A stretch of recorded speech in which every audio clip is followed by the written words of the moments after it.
Hi friends, అందరికీ ముందుగా women's day శుభాకాంక్షలు అండి. ఈరోజు ఆడవాళ్ళకి సెలవు దినం కావాలి, కానీ ఈరోజు ఇంత పని ఉంది అండి. ఆదివారం వచ్చేసరికి ఉమెన్స్ డే కూడా వర్కింగ్ డే అయిపోయింది. చూడండి, ఈరోజు స్పెషల్ అయితే పూరీలు, mutton curry,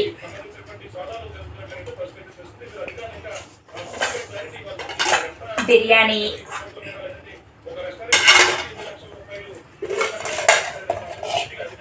white rice and last సేమియా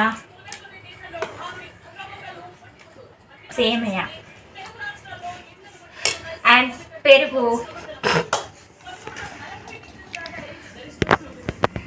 మరి మీరు ఎలా సెలబ్రేట్ చేసుకున్నారు మీ ఉమెన్స్ డేని? కామెంట్లో తెలపండి, ఒక లైక్ ఇవ్వండి నా ఛానల్ని. Thank you for watching. Subscribe my channel. Thank you for watching. Keep supporting me. Bye.